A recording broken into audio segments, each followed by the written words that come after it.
and let me call the president to call this meeting to order.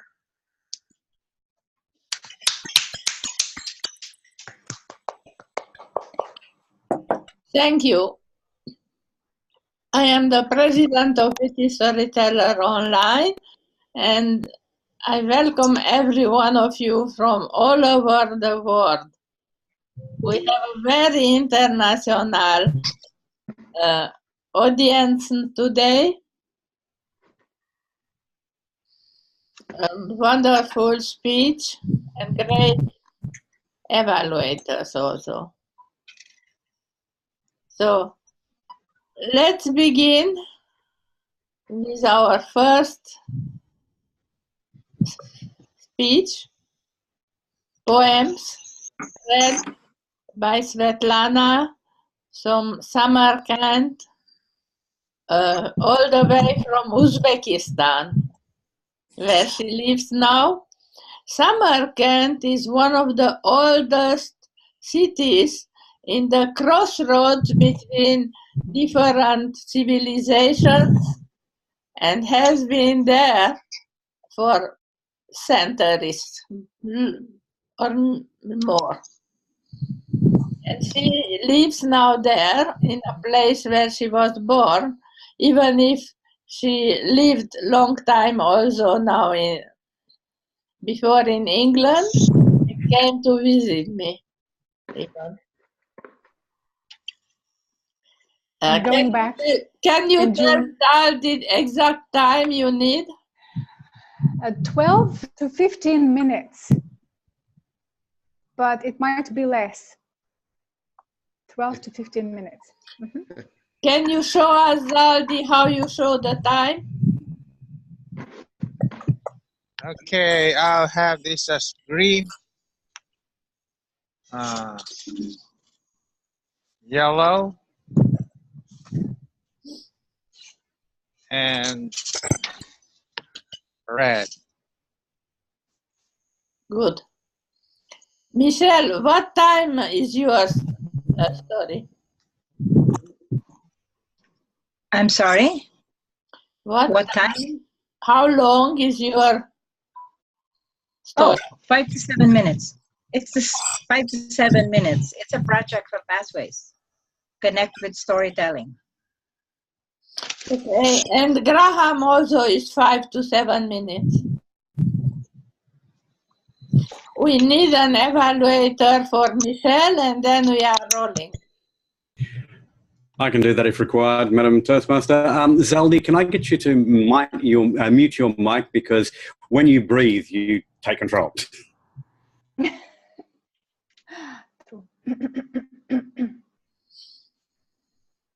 Carol, I don't hear you.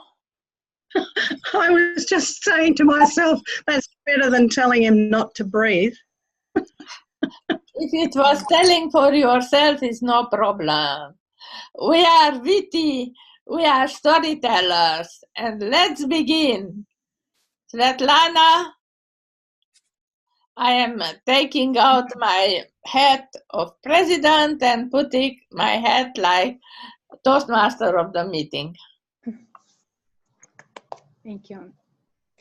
I'm going to read several poems today, and the title of my speech is Building Bridges with Poetry, or Building Poetry Bridges. The first poem is entitled The New Colossus. It was written by Emma Lazarus in the 19th century.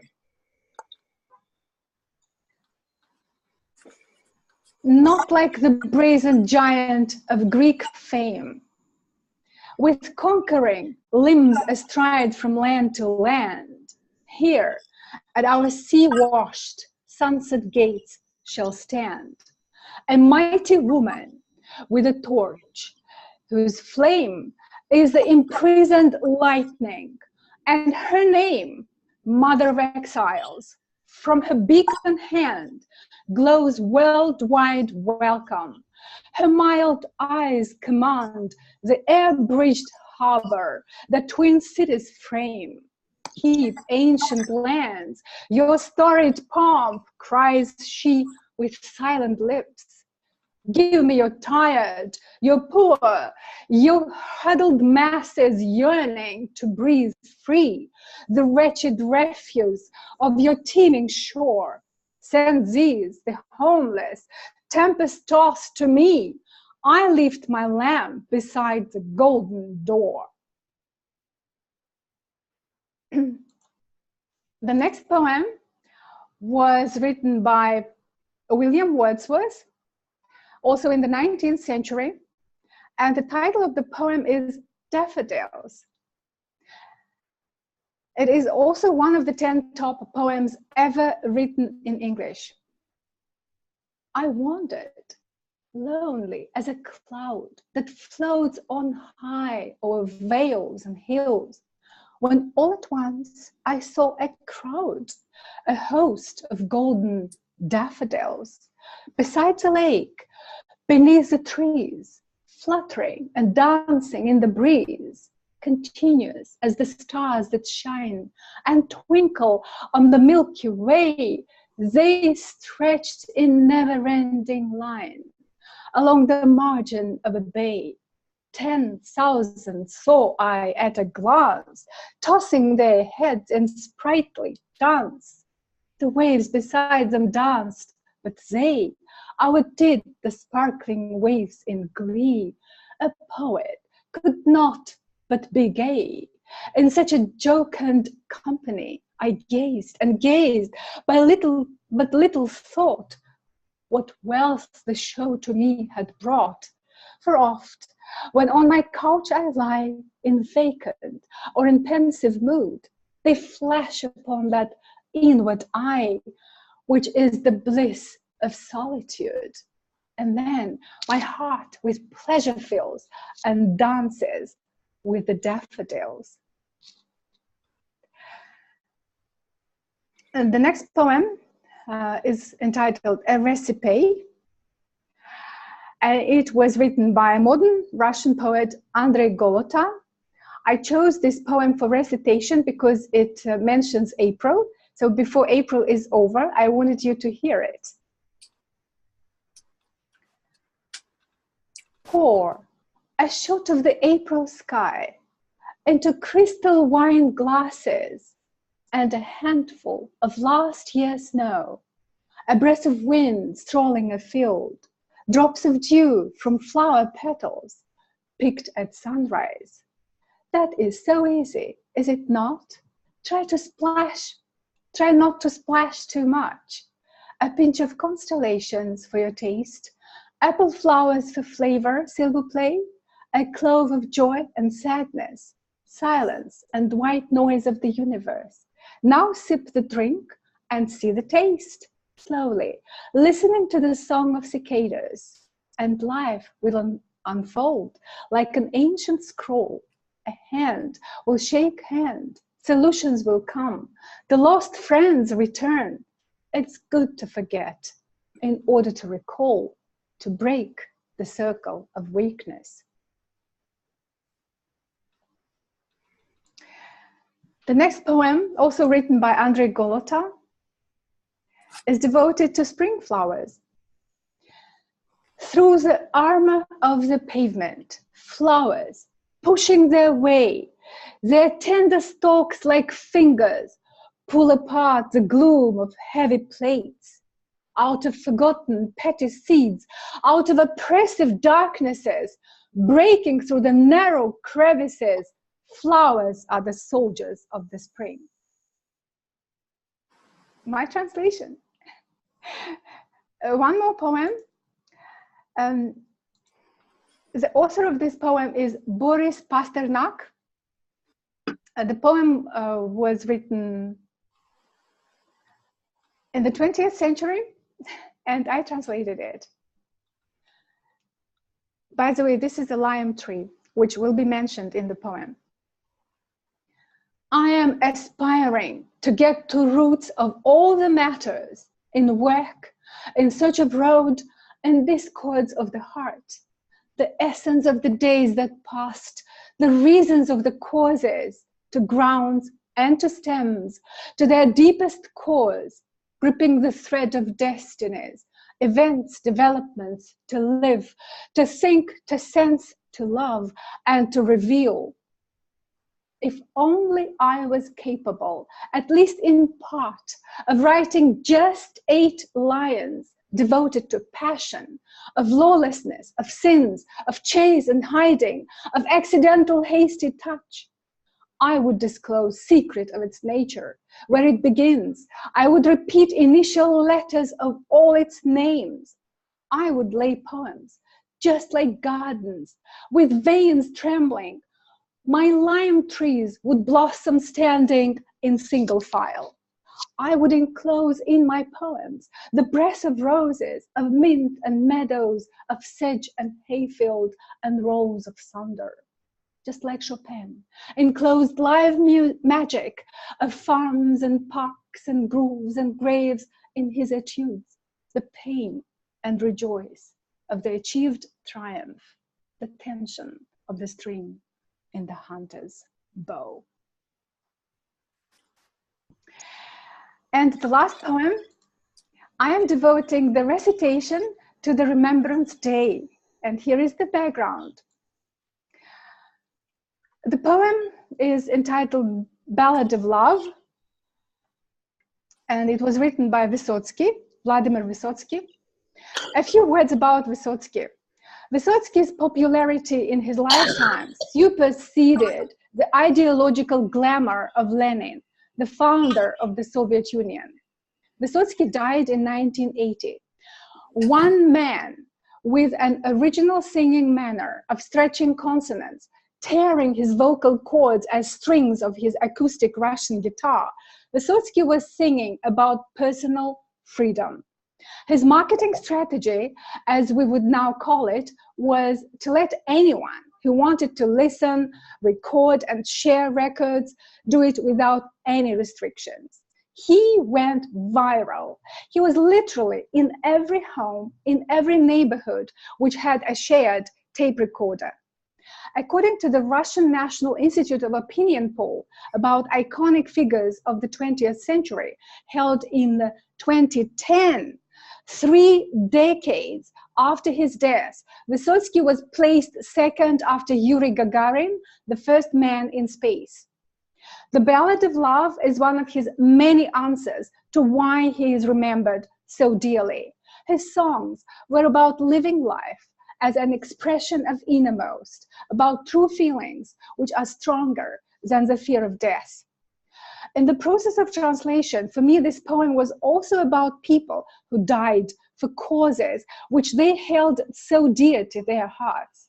I dedicate this interpretive recitation to the Remembrance Day and to the glorious memory of Vladimir Vysotsky, Russian iconic singer-songwriter.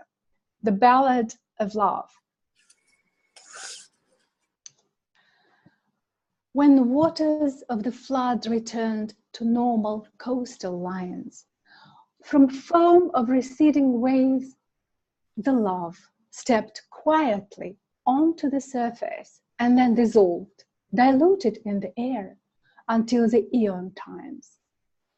And some odd characters that still exist fill their lungs with that incredible mix, expecting neither punishment nor fame, and thinking that's the normal way to breathe.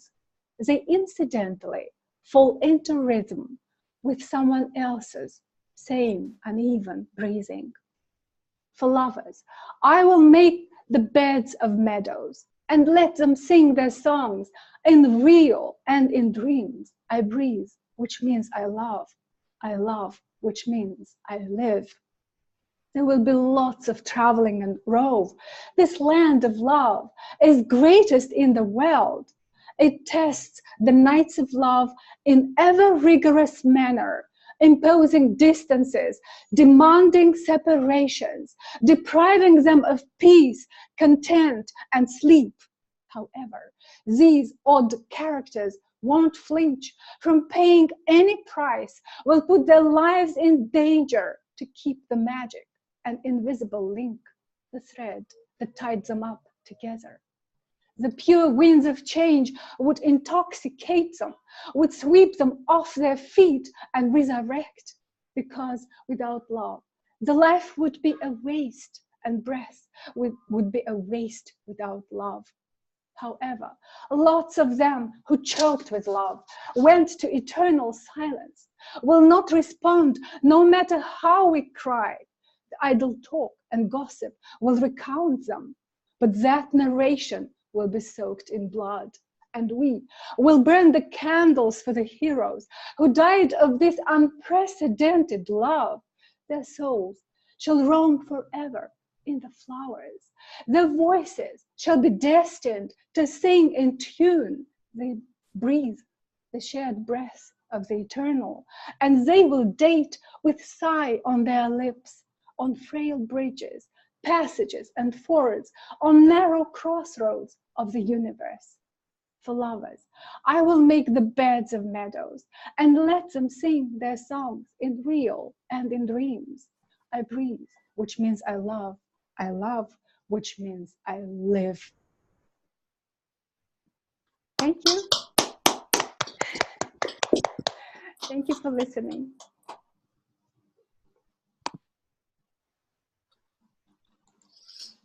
Our second speaker will be Graham,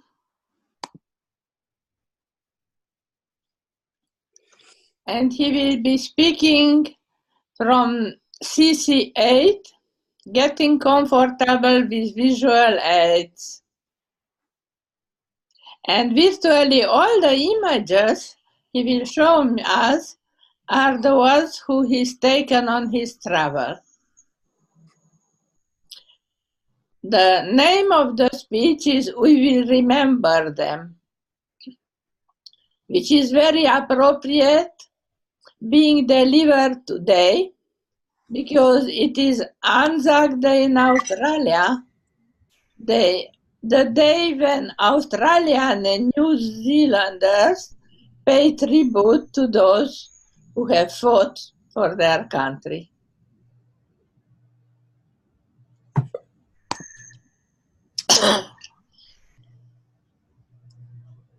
Thank you, Madam Toastmaster. Let me bring up a slide.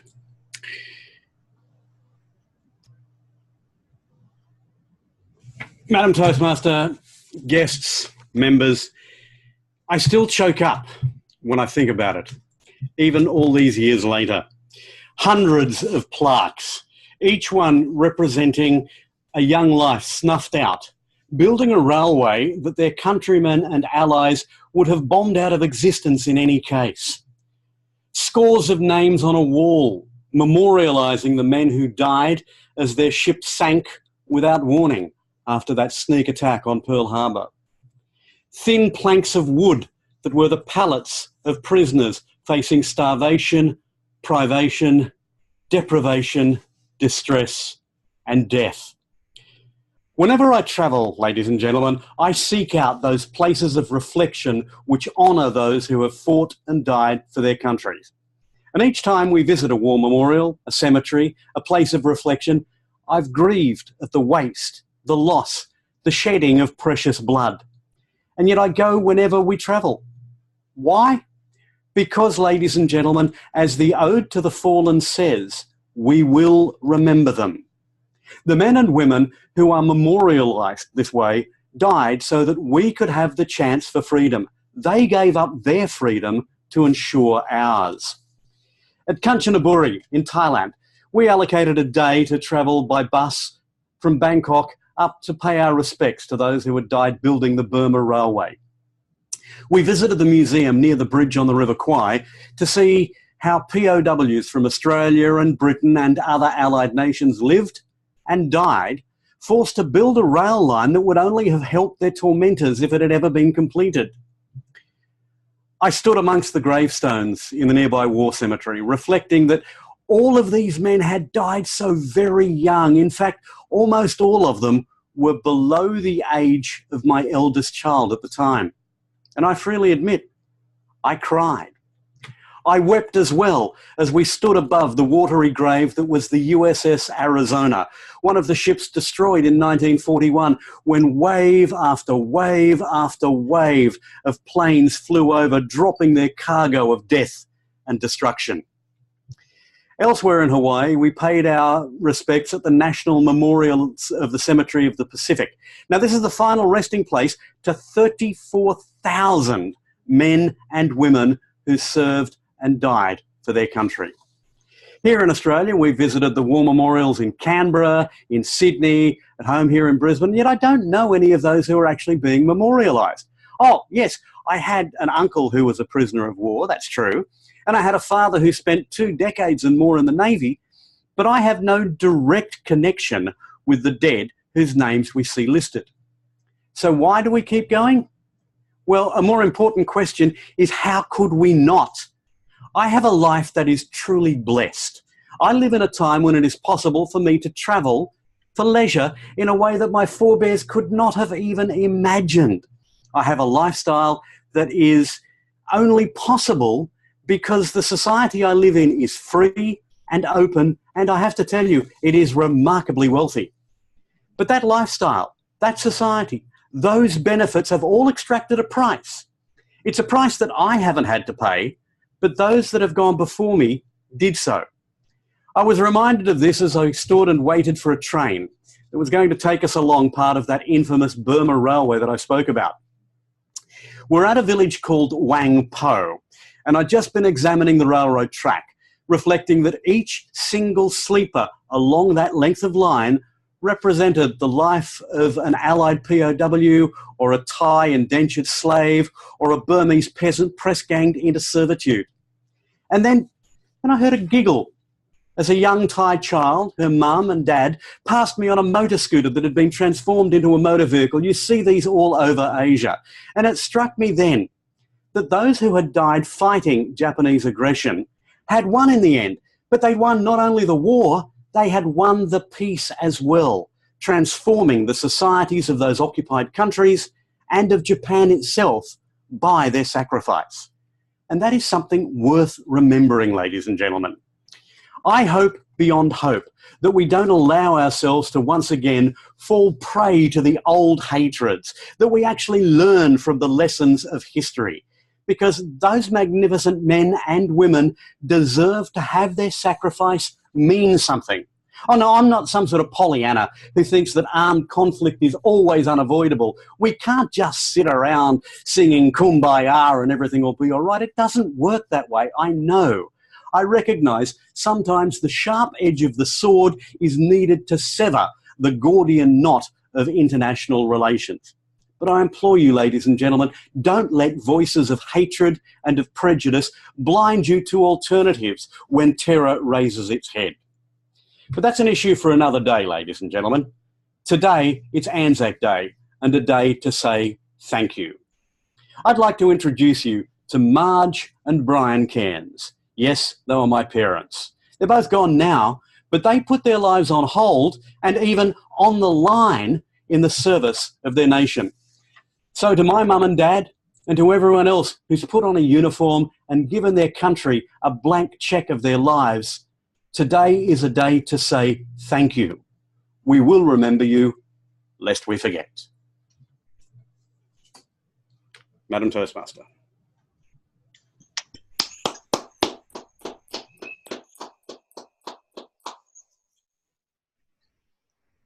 I looked up what is ANZA, what does it mean this morning, and it means Australia New Zealand Army Corps.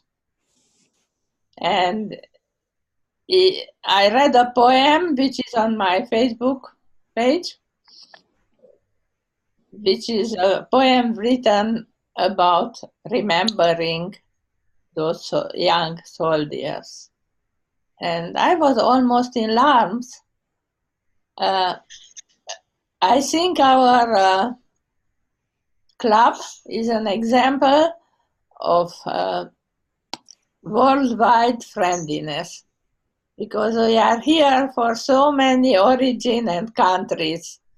and we are all together.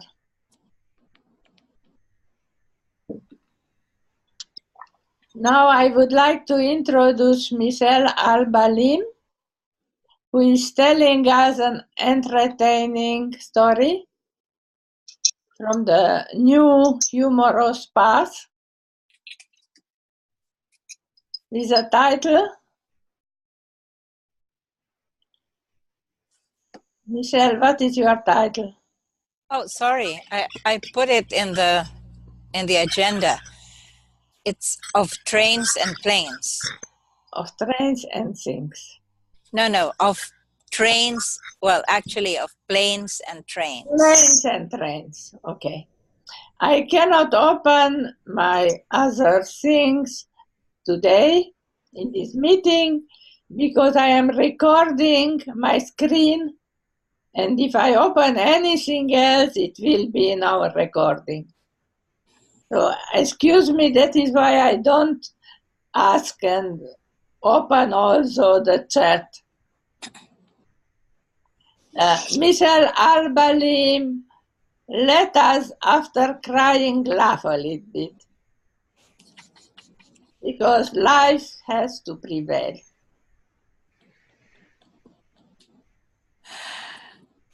Thank you very much, Madame Toastmaster, for such high hopes. I will strive to live up to them. Talking about remembrance, I also have a 20th anniversary of remembrance come November this year. Very special memories from 1999. No, it had nothing to do with soldiers. It had nothing to do with beautiful flowers. It had everything to do with my very first trip to Europe. It was so exciting when I was told that I would be sent to our head office in Geneva, Switzerland. And so the first thing I did was to rush to the store, get the biggest suitcase that I could find. It was huge, and it was dark green, my favorite color. Oh, and then it had a baby suitcase to go with it, a carry-on. So I had this huge mama suitcase, and then I had the small one. So I felt really good. And then the salesman said, wait, there is actually a third, a middle one. How could I say no? So I left the department store with this huge suitcase, a middle suitcase, and the small one, and feeling very proud, without realizing that this suitcase, yes, was very beautiful, was very elegant, but also very heavy. But no worries. That's what wheels are for, right? Right. So I packed my stuff and I had everything ready. I got on the plane. It was just so exciting. Oh, and did I mention that I was in business class? It was my first time in business class.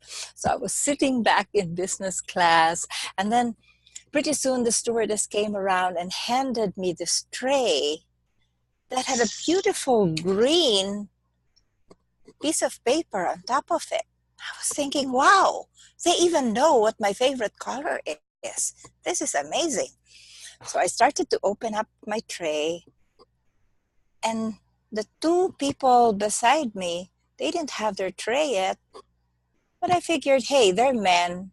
Maybe on business class, it's ladies first. So I opened it up, and there was salad. But for business class, it was all just lettuce. Okay, never mind. Ate all the lettuce. And then I opened the main course, the entree. And it was more vegetables? Business class? Really? Okay, I ate it.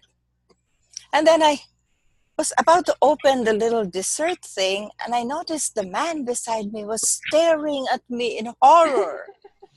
And I looked at him, and I was thinking, what's wrong with you? But he just kept on staring at me, and I opened up my dessert. And it was this gooey, I couldn't figure out. It was sourish. It was flat. It tasted like ice cream without the cream. But I ate it anyway. And then soon I smelled, oh, the aroma of chicken and beef. And the stewardess came around. And I was looking at her and looking at the man. And then I realized the green sticker was not because I like green. It was the vegetarian meal. The gentleman beside me. So much for planes and business class.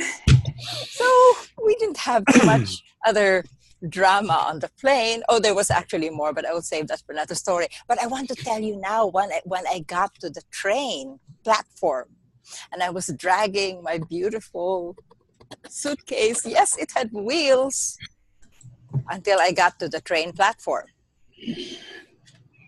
Oh la la! I'm 5'3". The platform, I think, was about 3 feet high, and it had 3 steps. And I had 3 suitcases.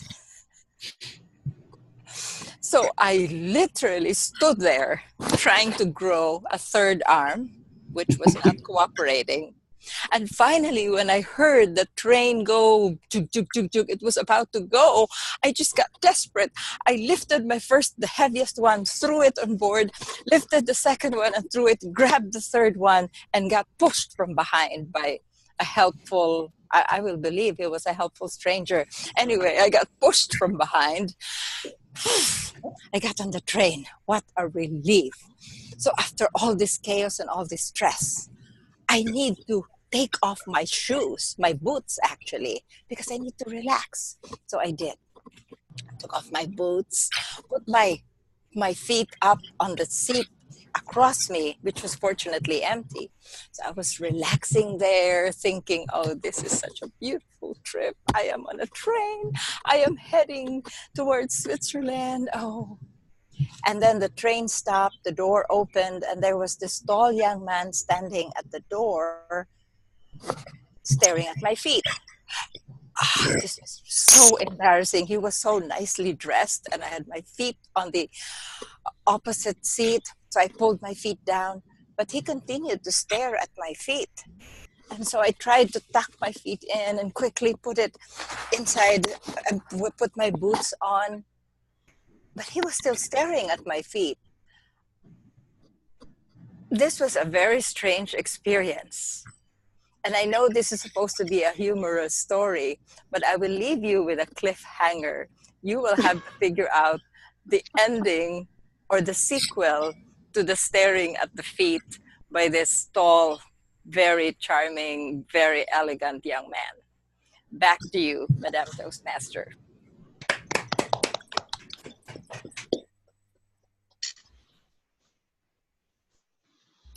So Michelle left us in a cliffhanger, worrying and waiting to know the rest. Thank you very much, all 3 of you. And now we will have some table topics. As our table topics,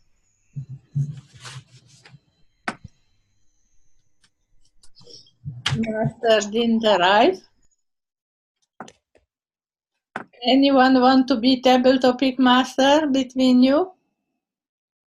Me and you and me. So I will be table topic master. And I will ask you some questions. My first question goes to Karen. Me? You! Oh, okay. Yeah, So go ahead. I think none of us could tell that they had no one who died who them have to remember. So whom do you remember sometimes with sorrow? Wow, this question is really, really hard for me. Actually, so many people died. But one person in my mind, I put in the first place. I call him Uncle John. When I was studying in Australia for 2 years to finish my graduate diploma, I stayed in Brisbane, Australia. And Mr. John Staple treated me like daughter. He was a very nice and very successful entrepreneur. Because of his successful business, I had a chance to learn from him. And also, his value is really impact of my life, the rest of my life. He joined my wedding after I finished my school. However, he died because of lung cancer. At that time, he was just 63 years old, so young. I cannot to say thank you to him because at that time I was a student, a very poor student, very poor student. And now, even though I couldn't say I'm rich, but if Uncle John's still alive, I can treat him to Australia. I can treat him, could be around the world, take a trip, because he was so awesome to me. Same as my parents. Okay. Thank you.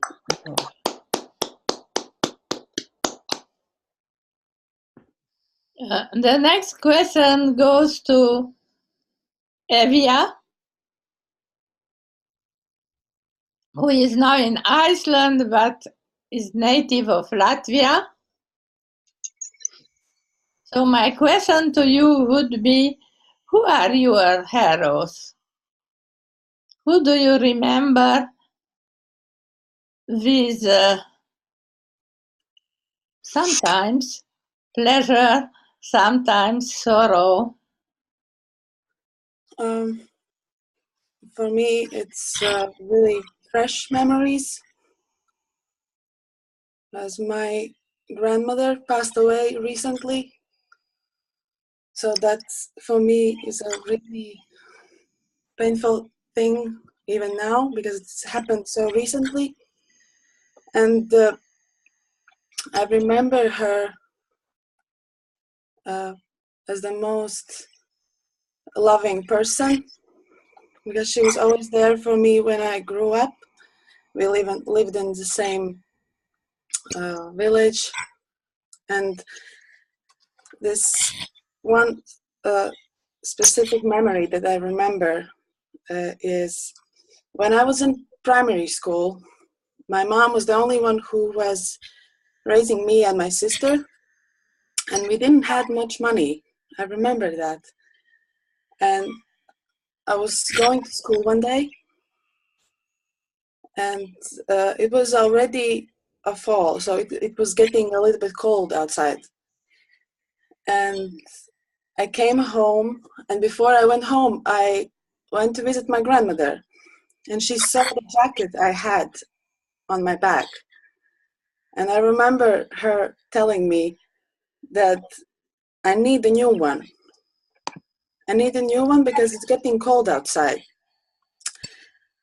And she gave me immediately like money for me to buy a new jacket for me. And I remember I told her I don't need it. Like, I don't need it. And she just kept pushing, and I said, no, thank you. I don't need it. I really don't. And I went home that day. Of course, after some while, we chat and I drink tea there.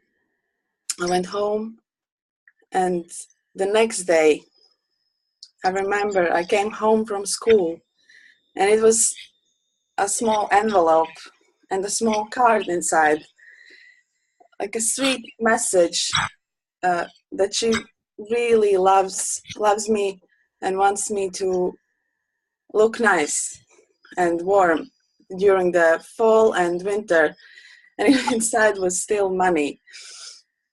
So I remember she was always so caring, and so loving. She wanted me to look good because she was that kind of person. She couldn't handle if my hair was down or I always had to have my lipstick on. She was just the best person. Thank you. You are really have to come to us because you are such a good storyteller. I don't believe so. Yes. So, Joyty, are you there? Can you answer a table topic question? Yes, I'm there. Can you show yourself or not? Not today, probably in the next meeting. Okay. So, whom you would remember with who told you a story and that had an impact on you? Out of 3 stories or the table topic speakers, which one you're asking about? Who told you a story directly or whose story you read? I remember my great-grandmother who told me stories. We're asking you, Jyoti. It's a question for you.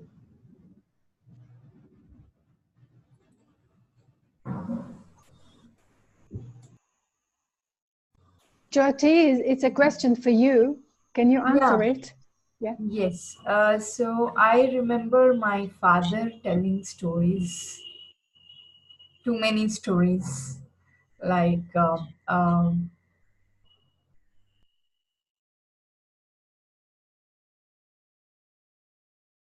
Okay, thank you very much. I remember my cousin. She was not a heroine. She died at the age of 10 because she was taken to Auschwitz. And all my life, I compared myself to her, thinking I am now 4 years older than she has ever been or could be. And now I can say I am 74 years older than she could have been. So my memories and remembrance is mostly for my cousin with whom I grew up. 4 years, went to school and played, and then got separated. Each of us have someone to remember. Some are heroes because they fought for the country. Others are our own heroes, personal. And now I would like to hear about from the evaluators. And first of all, evaluating Svetlana is Scott Johnson. Thank you very much, Madam Toastmaster. Svetlana gave us a new appreciation of poetry. I didn't realise how beautiful poetry could be. And part of her objectives in the speech was to present an interpretive reading from literary work, and Svetlana did that very well indeed.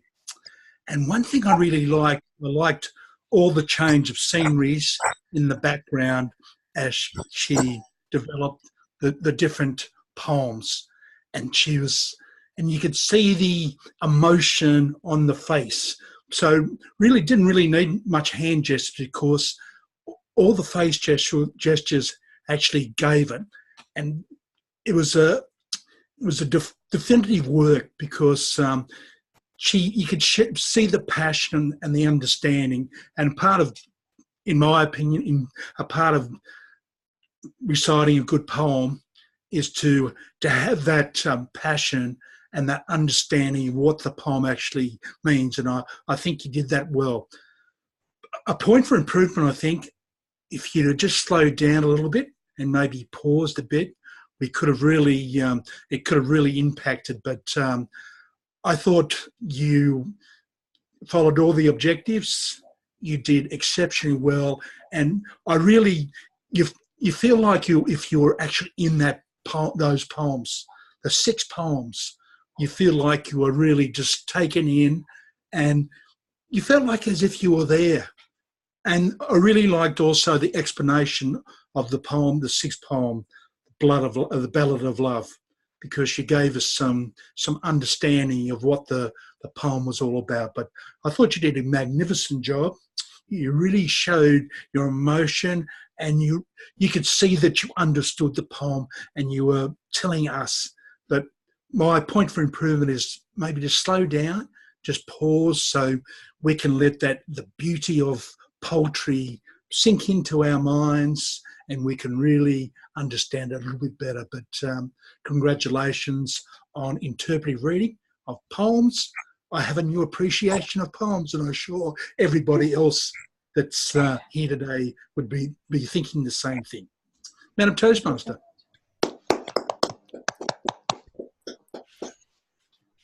To evaluate Graham, who wants to finish and will finish soon his CC manual before CC is out, not not from his heart or our heart, but from educational system. And he wanted me to tell that to everyone, so I tell it now.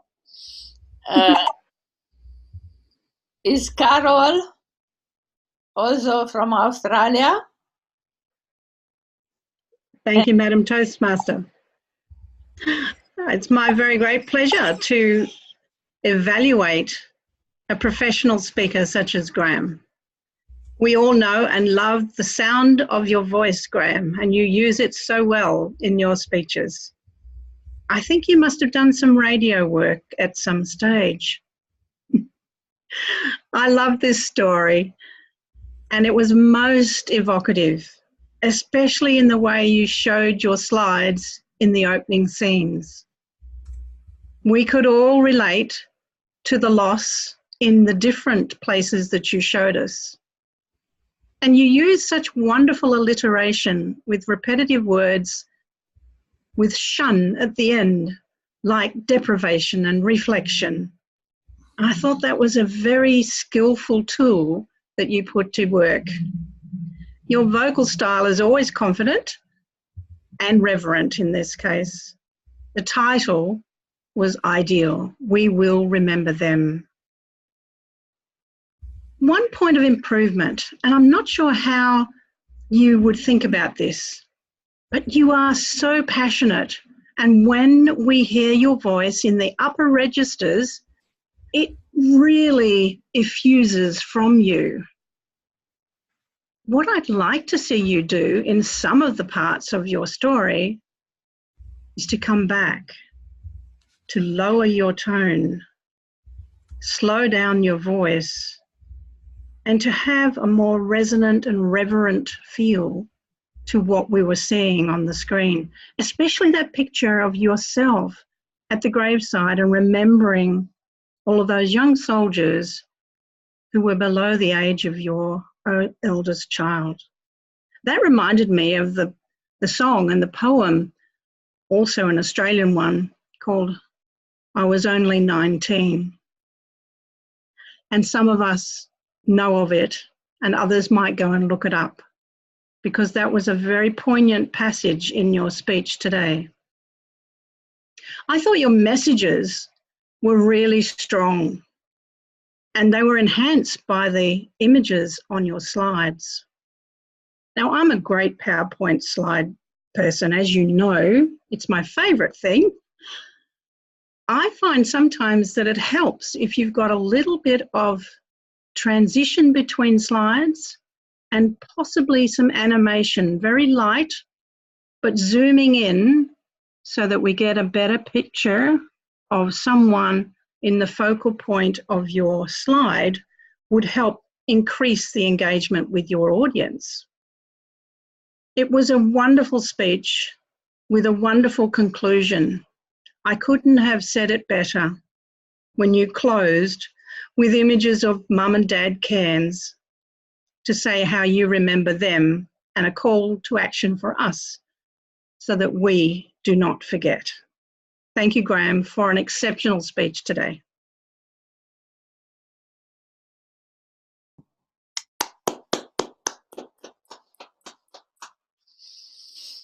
Thank you, Carol, so much.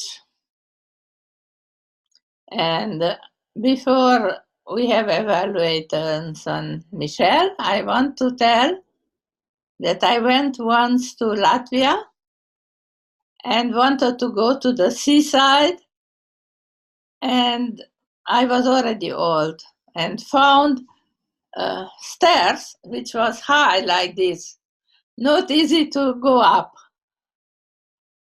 So I can see Michelle with 3 bags. I had none almost with me.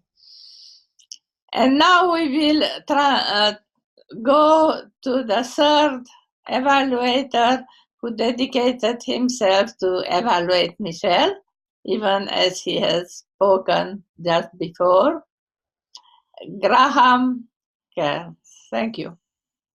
Thank you, Madam Toastmaster, ladies and gentlemen, and of course, most particularly Michelle. The purpose of Michelle's speech, and this is from the evaluation resource, is to create a speech that is a story or to complete a series of stories in a speech. What Michelle did today, rather than creating a single story, was gave us vignettes from her first trip to Europe. And there were only 2 or 3 short vignettes that she used, but they were used very effectively. So first up, congratulations, Michelle, on meeting the objectives of this speech and doing so in a humorous fashion, because I know that you're doing this as part of your engaging humour path. The connecting with storytelling is not necessarily had to be humorous, but you were effectively humorous today. There are a couple of really excellent stories which Michelle told today. I loved the gestures, and I love the excitement, and I love the vocal variety and the pitch and the pausation and all of the things that go towards making an engaging story engaging. There are a couple of suggestions, though, that I would make for Michelle next time she is telling this style of story. One is that it's very useful to use familiar framing from other stories with which we are all familiar. For example, when Michelle was talking about the suitcase, saying there was this beautiful big suitcase and it was fabulous and it was wonderful, and then there was this lovely little suitcase inside, but then there was one that went in between the two of them. That was a perfect chance to remind us of the story of Goldilocks and the 3 bears, and Papa Bear and Mama Bear and little bitty baby bear, and how Mama Bear was in this case the problem for you, because the little case is not a problem, the big case is not a problem, having 3 cases, that was a problem. So use framing from stories with which we are familiar, and that helps reinforce the point that you're making. The other thing that I would say is that Michelle actually had probably a minute, maybe a minute and a half of time left at the end of the speech, and yet she didn't complete the story that she'd started to tell us. Now, I'm somebody who tells shaggy dog stories. I'm somebody who tells jokes that end with really bad, but you can't. I can't tell you about the bang bang rap bang bang noise coming from the cupboard because it was wrapping paper, or I can't tell you about the person who killed the Rice Krispies because he was a serial killer. But in this case, I want to know what that story was, and I believe that you probably could have wrapped it up there. I mean, I'm left wondering whether he was perhaps a foot fetishist who then followed you halfway around Europe, in which case I would love to have heard that story, because that would have been a really great humorous yarn. So if you're going to start telling us a story, don't leave us hanging unless there is a really good reason to leave us hanging, rather than just, oh, I'm not sure whether I've got time. Having said all of that, the highlight for me was, and as Julie has pointed out, the hauling the bags up the stairs. I could see in my mind's eye little 5'0" Michelle dragging these rotten great suitcases and throwing them onto the train, and then her being thrown onto the train as well. I could see that in my mind's eye, and that's what storytelling is all about. I commend you on that. Excellent stories, great passion, lovely storytelling techniques. Try to round things off, but keep doing this. And I know you don't think you're humorous, but you are. Well done, Michelle. Well done, ladies and gentlemen, for enjoying this story with her.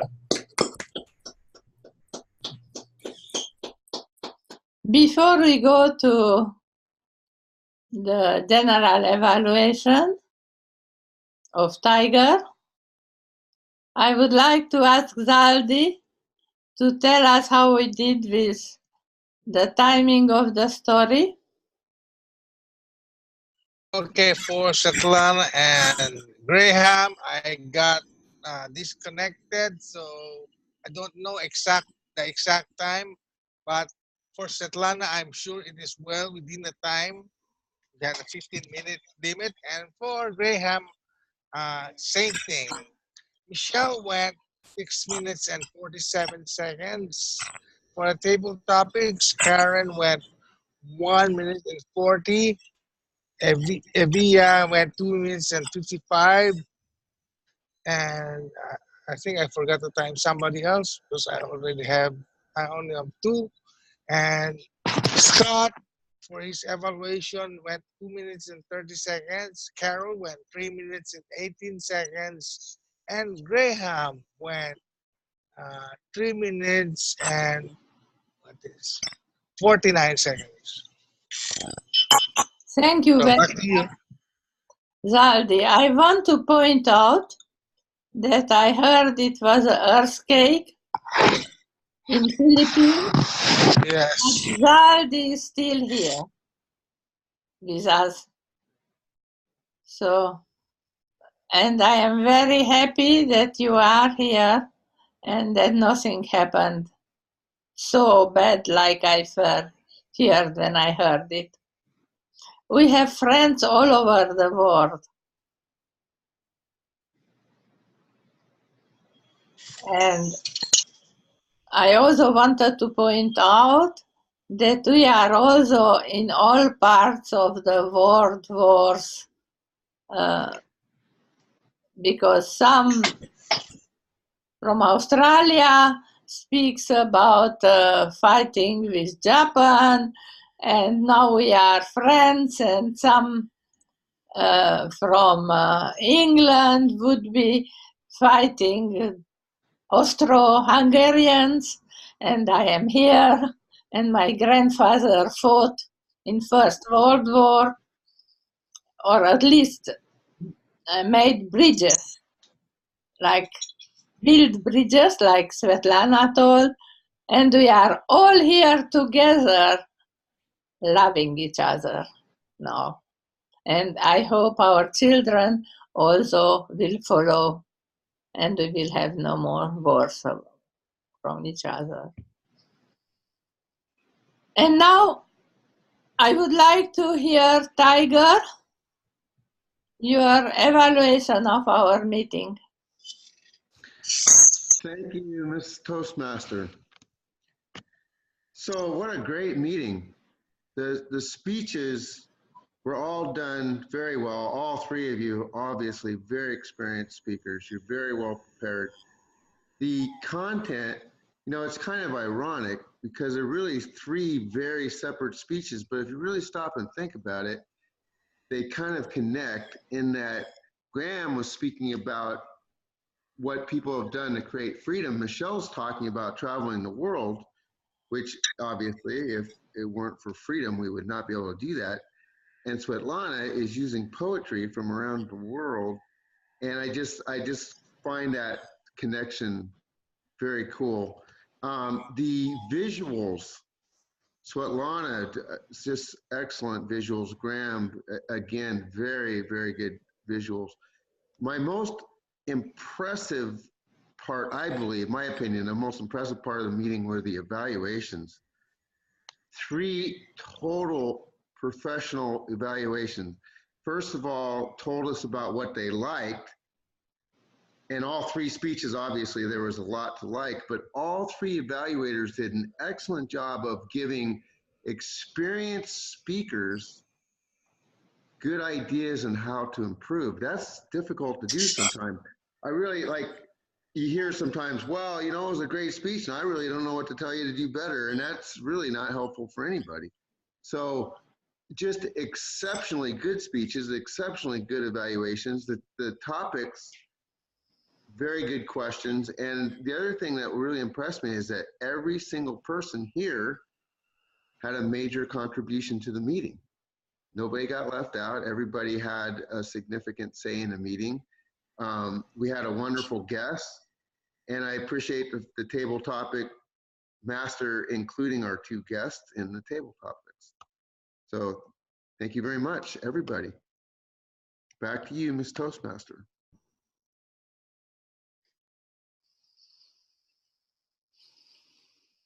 I would like to hear from our guest first their impression of our meeting today. So, Evia,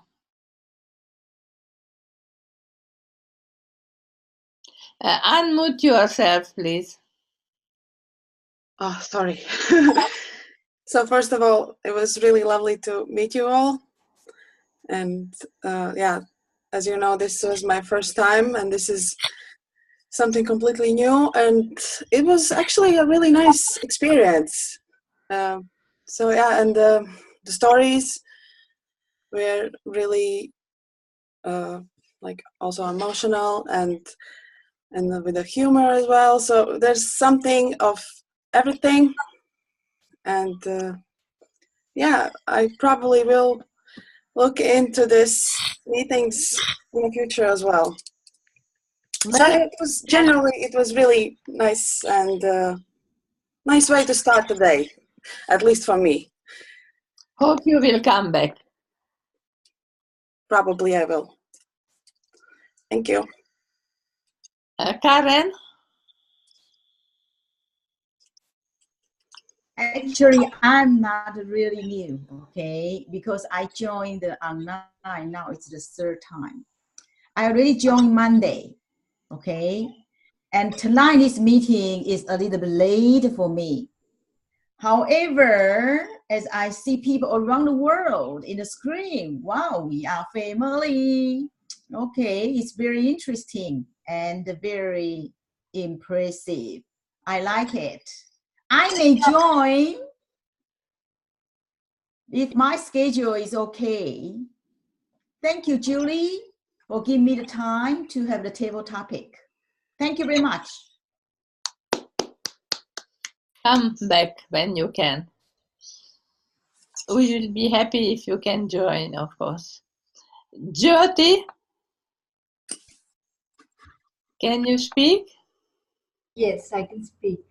Even I found this session very helpful. This is my second meeting, as I told you before. I would really love to join the meeting in the future as well. So if I make, and I also want you all to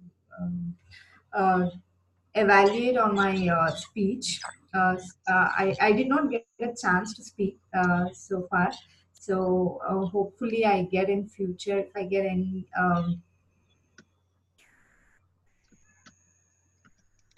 so if I get any feedback from you all, it would really help me to speak well in future. Thank you very much. Nikki, you came a little bit late, I think. Just at the end of our meeting. So next time. Yes, I saw a flyer on Facebook which had GMT as the time, but it must not be GMT, Graham told me.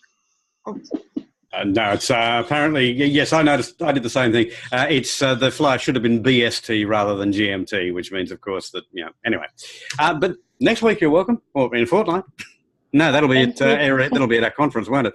Anyway. Yeah. So hope next time you will come 1 hour earlier You are welcome. I always write London time. Then you can see which time it is, even if in London the time changed end of March now. Julie, coming back today as a guest of this club, I really did enjoy coming back to hear some of my friends doing their speeches and evaluations today. It was a lovely event.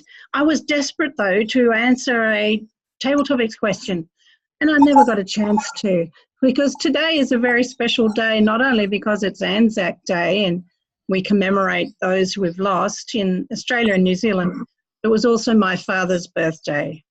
And if he'd been alive today, he would be 119 years old. Wow.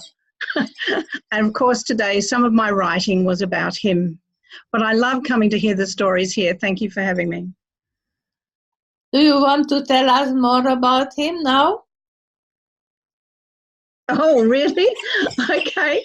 Well, I was thinking about him while I was listening to Graham's speech, because I know that he joined up as a very young man into the RAF when he was just 17. He did a little bit of creative application form filling so that he could get in, and he became a boy artificer, which was the correct name for him at that stage. And I think about it, I've still got it here. This is one of the things that I've kept from his days in the RAF, and it's called a housewife.